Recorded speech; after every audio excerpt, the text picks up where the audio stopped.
नमस्कार दोस्तों। आज के इस वीडियो में हम राइट टू इन्फॉर्मेशन एक्ट 2005 यानी कि सूचना का अधिकार अधिनियम 2005 देखने वाले हैं। तो चलिए स्टार्ट करते हैं। देखिए, सूचना का अधिकार एक कानूनी अधिकार है। इस अधिनियम में आपका 6 अध्याय, 31 धाराएं एवं 2 अनुसूचियां हम इसमें देखेंगे। आरटीआई के तहत सूचना प्राप्त करने का एक नियम यह है कि आपको भारत का नागरिक होना आवश्यक है। ठीक है। और क्या है, आरटीआई फाइल करने के लिए आपको इसमें केवल 10 रुपये का ही चार्ज देना होता है, जबकि बीपीएल वालों को इसमें फ्री होता है। अगर आप प्रॉपर डॉक्यूमेंट अपलोड करते हैं, अगर आप आरटीआई फाइल करते हैं, तब आपको इसमें फ्री बीपीएल वालों को दिया जाता है। और इसमें सूचना जो है आपको 30 दिन के भीतर दिया जाता है। और क्या है, अगर सूचना जो है आपका जीवन से संबंधित है, मतलब कुछ ऐसे मामले होते हैं, तो आपको विद इन 48 आवर के अंदर जो है सूचना प्रदान की जाएगी। तो चलिए हम देखते हैं कि इसकी जो धाराएं हैं वो कौन कौन सी हैं। तो सबसे पहले देखिए, अध्याय 1 आपका है प्रारंभिक, जिसमें आपका धारा 1 और धारा 2। धारा 1 क्या कहता है, इसमें आपका संक्षिप्त नाम, विस्तार और प्रारंभ दिया गया है। तो देखिए, इसका संक्षिप्त नाम क्या है, सूचना का अधिकार अधिनियम 2005, और इसका विस्तार जो है संपूर्ण भारत में सिवाय जम्मू एंड कश्मीर को छोड़कर, जब यह लागू हुआ था तब, और अभी 370 हट जाने के बाद यह अभी संपूर्ण राज्य में लागू है। और यह आरंभ कब होता, तो देखिए 12 मई 2005 को यह विधेयक संसद में पारित किया गया, और फिर 15 जून 2005 को यह राष्ट्रपति के हस्ताक्षर के जो पश्चात विधेयक ने जो है अधिनियम का रूप ले लिया। और फिर आपका 12 अक्टूबर 2005 को यह जम्मू कश्मीर को छोड़कर सभी राज्यों में लागू हो गया। ठीक है। और अब धारा 2 क्या है, इसमें परिभाषाएं दिया गया है। धारा 1 आपका संक्षिप्त नाम, और धारा 2 इसमें परिभाषा दिया गया है। अगला क्या है, तो देखिए अध्याय 2 में है आपका सूचना का अधिकार, लोक अधिकारियों की जो है बाध्यताएं दिया गया है, जिसमें आपका धारा 3 वेरी वेरी मोस्ट इम्पोर्टेंट है। तो धारा 3 क्या है, यह है आपका सूचना प्राप्त करने का अधिकार, इसमें आपको दिया गया है। धारा 3 के अंतर्गत सूचना का अधिकार आपको दिया जाता है। इसमें क्या है, तो देखिए भारत के किसी भी नागरिक को इस अधिनियम के तहत किसी भी विधिपूर्ण सूचना को प्राप्त करने का अधिकार दिया गया है। किस धारा के अंतर्गत, तो धारा 3 के अंतर्गत। धारा 4 क्या है, तो लोक प्राधिकारियों की जो बाध्यता है, मतलब उनके जो वर्कलोड को लेकर इसमें बताया गया है। नेक्स्ट धारा 5 क्या कहता है, तो लोक सूचना अधिकारियों का पद नाम, मतलब इस अधिनियम में यह बताया गया है कि जो अधिकारी इसमें दिए जाएंगे वह जितने जो आपका आरटीआई फाइल करते हैं उसके आधार पर, उस जरूरत के आधार पर आपका जो है सूचना आयुक्त नियुक्त किए जाएंगे आपके तो धारा 5 के अंतर्गत ये इसमें बताया गया है। नेक्स्ट धारा क्या है, नेक्स्ट धारा 6, ये आपके लिए बहुत ही इम्पोर्टेंट है। कौन, ये आपका धारा 6। तो देखिए धारा 6 में क्या बताया गया, सूचना प्राप्त करने के आवेदन की प्रक्रिया, यानी कि सूचना अभी प्राप्त करने के लिए अनुरोध। तो इसमें क्या है, तो देखिए सूचना प्राप्त करने की जो आवेदन की जो प्रक्रिया क्या है, तो इसके अंतर्गत सूचना मांगने के लिए लिखित आवेदन किया जाता है।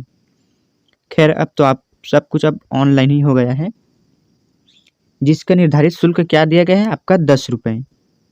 ठीक है। और बीपीएल वाले को इसके लिए फ्री दिया जाता है, अगर प्रॉपर तरीके से वो डॉक्यूमेंट अपलोड करते हैं। तो अब तो इलेक्ट्रॉनिक माध्यम से भी जो है सूचना प्राप्त की जा सकती है।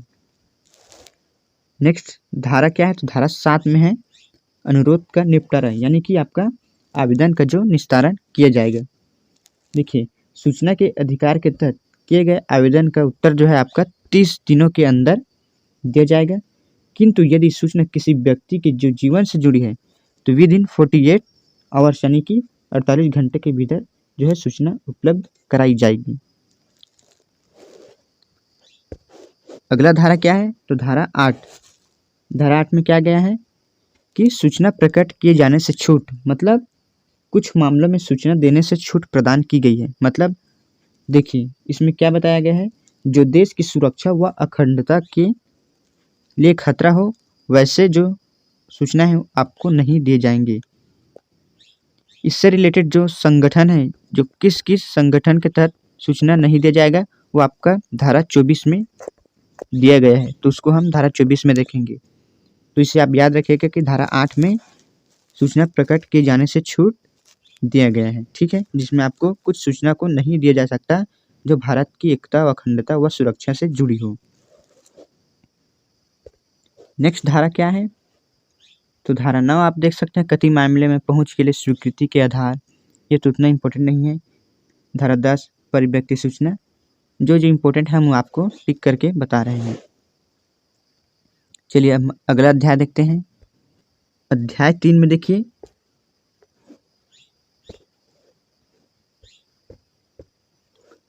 अध्याय 3 में दिया गया है केंद्रीय सूचना आयोग। तो धारा 12 में क्या है, केंद्रीय सूचना आयोग का गठन। ये बहुत ही इम्पोर्टेंट है, इसे आप नोट डाउन कर लीजिएगा। क्या है आपका, धारा 12 है केंद्रीय सूचना आयोग का गठन। तो इसके अंतर्गत केंद्रीय सूचना आयोग का गठन किया जाएगा तथा इस आयोग में देखिए, इस आयोग में एक मुख्य सूचना आयुक्त होगा और आपका 10 अन्य आयुक्त होंगी, जिसकी नियुक्ति किनके द्वारा की जाएगी, राष्ट्रपति द्वारा, ठीक है। ये आपका केंद्रीय सूचना आयोग, इनकी नियुक्ति राष्ट्रपति द्वारा किया जाएगा। देखिए धारा 13 में क्या बताया गया, इनके कार्यकाल से संबंधित है, मतलब इसकी जो पदावधि है। मुख्य सूचना आयुक्त एवं अन्य आयुक्तों का जो है कार्यकाल 5 वर्ष या 65 वर्ष की आयु तक होगा।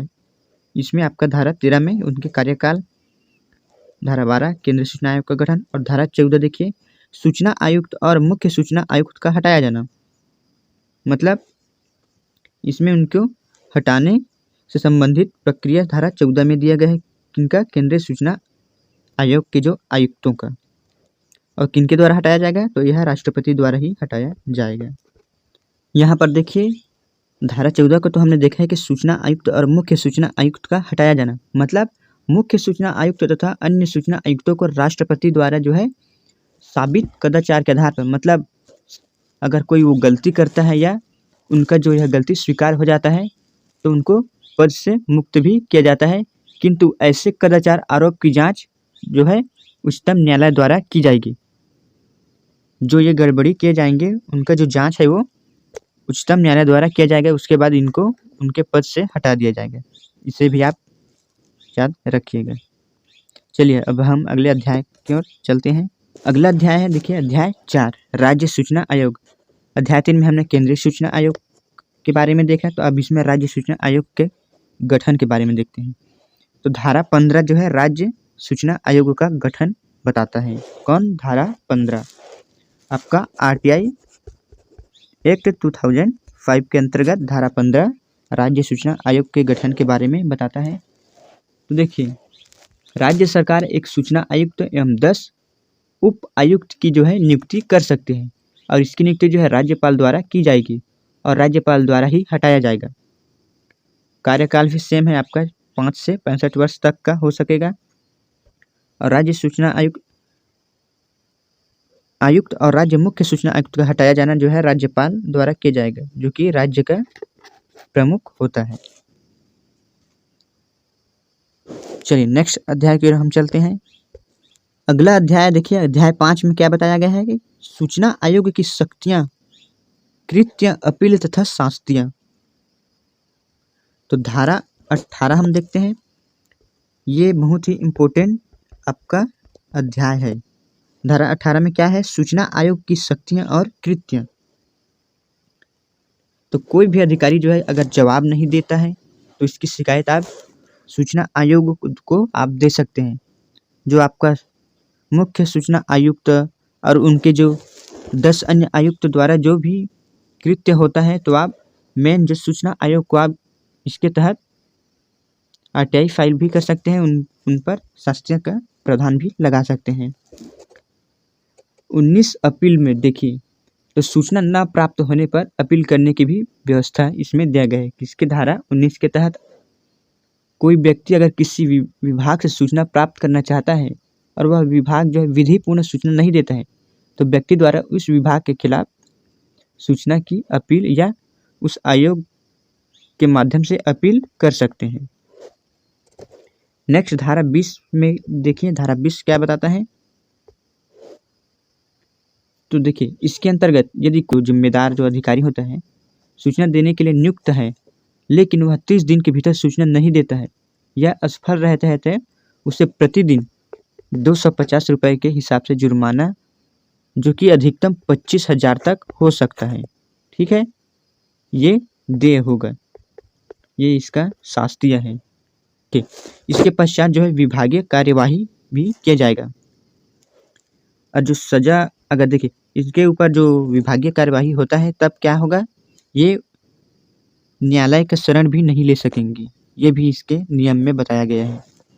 जिस विभागीय अधिकारी के ऊपर जो है कार्यवाही होता है वो किसी भी न्यायालय का शरण नहीं ले सकेगा, ऐसा अगले धारा में बताया गया है। तो चलिए नेक्स्ट धारा की ओर हम चलते हैं।